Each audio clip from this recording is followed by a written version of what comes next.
Pendeta Abadi. Kisah Yohanes dari Jerman dan cinta sejati di Papua. Tahun 1755, di sebuah desa kecil di Jerman, lahirlah seorang anak laki-laki bernama Yohanes. Sejak kecil, ia menunjukkan ketertarikan pada agama dan teologi Kristen. Dia pun memutuskan untuk menjadi pendeta dan mengabdikan hidupnya untuk melayani Tuhan. Namun, takdir berkata lain. Pada usia 25 tahun, Yohanes mengalami kecelakaan yang tragis yang membuatnya terluka sangat parah.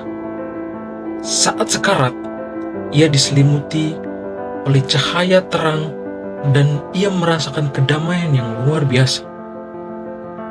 Ketika ia sadar kembali, ia mendapati dirinya hidup kembali tanpa luka sedikit pun.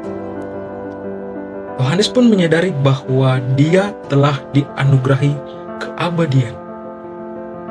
Awalnya, dia merasa bahagia dan bersyukur. Dia menggunakan keabadiannya untuk menyebarkan firman Tuhan dan membantu orang lain. Dia menjadi pendeta yang inspiratif dan dia dicintai oleh banyak orang. Berabad-abad menjelajah dunia, Yohanes hidup selama berabad-abad, menyaksikan dunia berubah dan berkembang. Dia mengalami peperangan, revolusi, kemajuan teknologi. Dia bertemu dengan banyak orang dari berbagai budaya, suku, ras, dan agama. Namun seiring waktu, Yohanes mulai merasa kesepian dan ia merasakan kehampaan. Dia merindukan kematian dan kedamaian yang pernah dia rasakan saat ia sekarat. Dia pun mulai mempertanyakan arti hidup dan keabadiannya.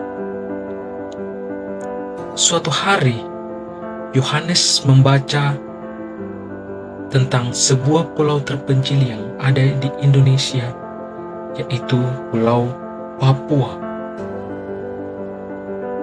Dia merasa tertarik untuk mengunjungi tempat itu dan mencari jawaban atas pertanyaannya. Di Papua, Yohanes bertemu dengan suku asli yang hidup sederhana dan damai.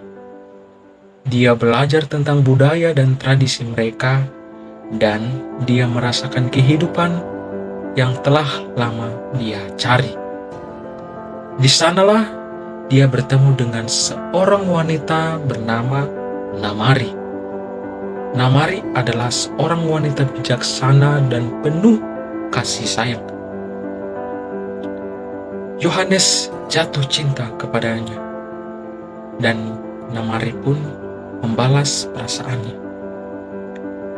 Ketika Yohanes menyatakan cintanya kepada Namari, hal yang tak terduga pun terjadi. Kekuatan keabadiannya hilang dan dia mulai menua. Dia merasakan sakit seperti manusia biasa.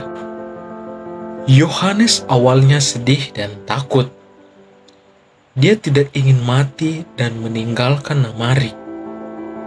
Akan tetapi Namari meyakinkannya bahwa cinta mereka lebih kuat daripada kematian. Yohanes pun menerima takdirnya dengan tenang. Dia menghabiskan sisa hidupnya bersama Namari di Papua dan hidup penuh dengan cinta serta kebahagiaan. Yohanes pun meninggal dunia pada tahun 2030 pada usianya yang menginjak 275 tahun. Dia telah menemukan cinta sejatinya dan kedamaian yang selama ini dia cari. Kematian menjadi bukti bahwa cinta adalah kekuatan yang lebih besar dari keabadian. Kisah Yohanes adalah kisah tentang cinta, kehilangan, dan pencarian makna hidup. Ini adalah kisah tentang bagaimana cinta sejati dapat mengalahkan kematian dan membawa kedamaian bagi jiwa. Kisah Yohanes juga merupakan pengingat bahwa keabadian bukanlah hadiah, melainkan kutukan. Hidup yang singkat dan penuh makna lebih berharga daripada hidup abadi yang hampa tanpa cinta.